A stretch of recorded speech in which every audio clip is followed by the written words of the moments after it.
Okay, so hi guys, I'm back with another video, and in today's video I will be talking about the subject of pharmacology, the books available for it, and how I study it. So what is pharmacology? Pharmacology is basically the study of drugs. Okay, and how can you be good at pharmacology? You just like learn the drugs over and over, repeat it, and then try to learn it. I guess like that's how you become good at it.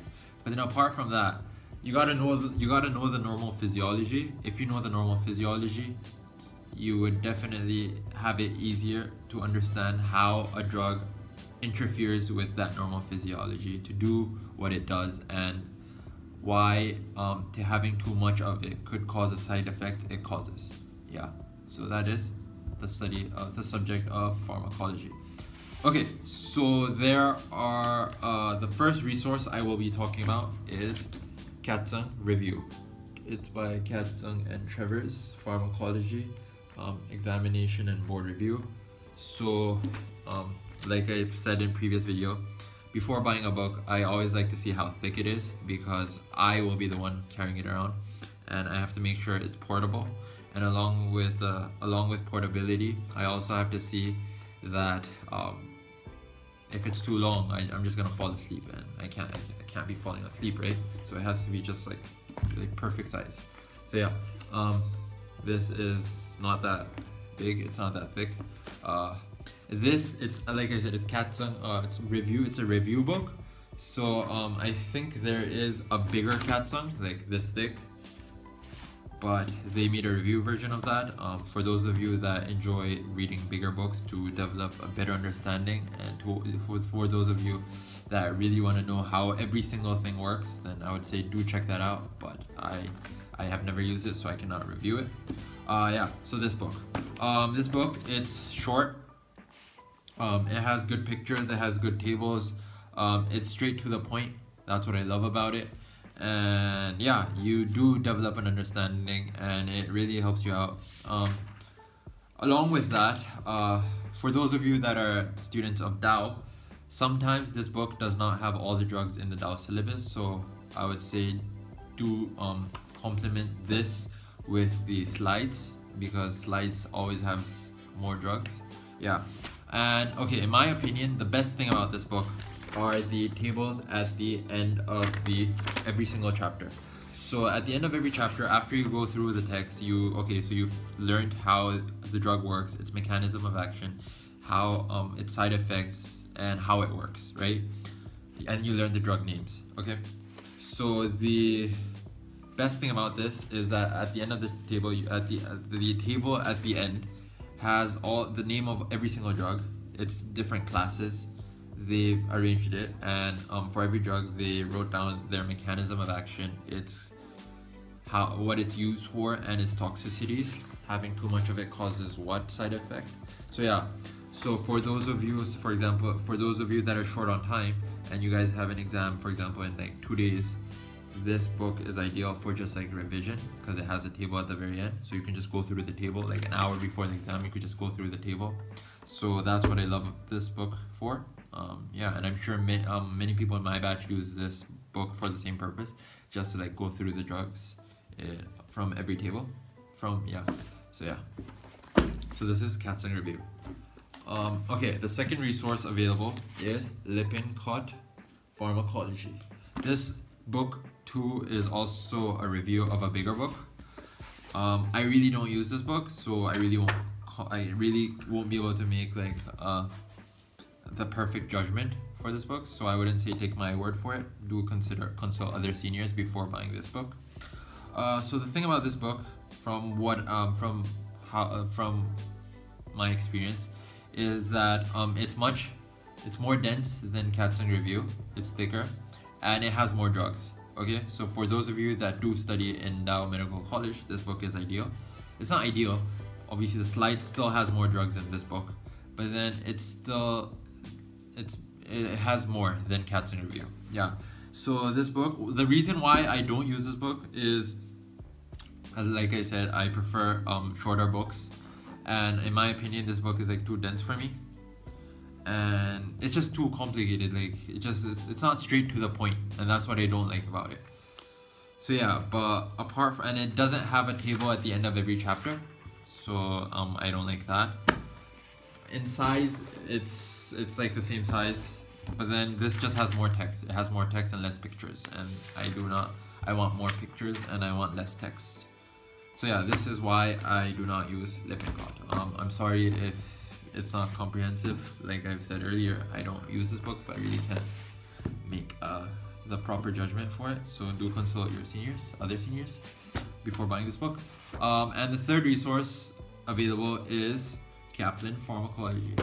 So this book is the thinnest of all 3 books. Yeah. And this book, for every single chapter, it's like 1 or 2 pages, not more than that. And even in those 1-2 pages, it's not in paragraph form. They don't explain anything in paragraph form. It's usually in points. So for those of you that love short books, this is ideal. Okay, so the issue with this book though is that just by reading the text, you will never have a proper understanding of how the drug works. Yes, you could memorize, okay, that the side effect of a drug is this, and this is how it works, and it increases this chemical. But then you won't have an understanding. So so what you are supposed to do is complement this lecture notes with its videos, okay? So that's what everyone does. That's what everyone who uses Kaplan does. Yeah, so there are 2 types of videos. There's the 2014 Kaplan video, and then there are the 2010 Kaplan videos. The 2014 one, the newer ones, are 4 hours long, whereas the 2010 ones are like 10 minutes long, but then they're divided into many different topics, whereas the 4-hour ones talk about all the topics in 4 hours. Like, it's not just 4 hours. There's like 10 videos of pharmacology. I'm not really sure the exact amount. You guys could check it out. But then there are many videos on pharmacology, and each video is 4 hours. And what I hate about that is that you can't just like watch a selected topic, because you're gonna have to look through the 10 videos. Whereas the 2010 ones are each video is classified to a specific topic.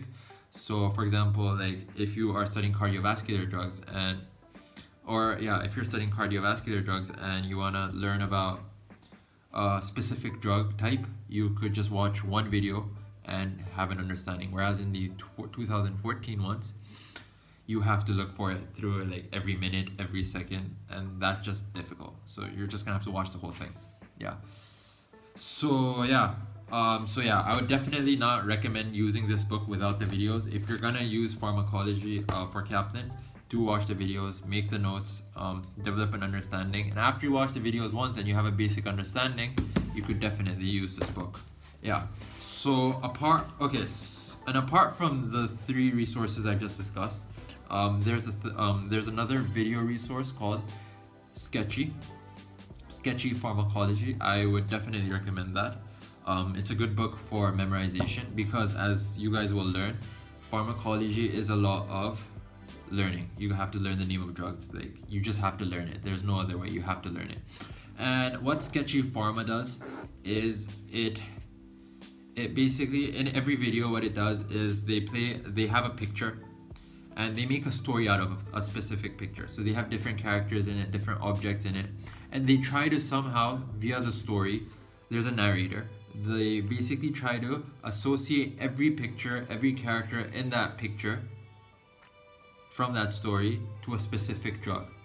Okay, maybe it has a similar name, whatever. You guys should check it out. For those of you that are a visual learner, I would definitely recommend it. It really helps you remember specific drugs. You guys would just like while you guys are thinking of a drug, you guys would remember the scene discussed in the video, the picture, and then you guys would be like, yeah, okay, so this character represents this drug, and it really helps. So yeah, okay, at the very end of the video, I will talk about how I study pharmacology. So what I do is I initially watch the Kaplan 2010 videos, develop a basic understanding, go through the text while watching the video, and after I develop some sort of understanding, what I do is go through Katsung. Okay, so I read the text of Katsung. It's not that long. and then at the end memorize the table of every chapter I'm supposed to study. And then yeah, so that's what I do. And then like I remember a few drugs. Obviously I have to revise many times. And then along with that, what I sometimes do, I don't do it all the time, is I do watch Sketchy Pharm. So yeah, this is how I study pharmacology. So I guess this is it for this video. I would definitely so do make sure to like, share, and subscribe. I'm sorry if it feels that this is insufficient. I do feel that. I wish I could have explained better. I wish I studied more so that I could have explained this better. But unfortunately, this is all you get. So, okay, so until next time.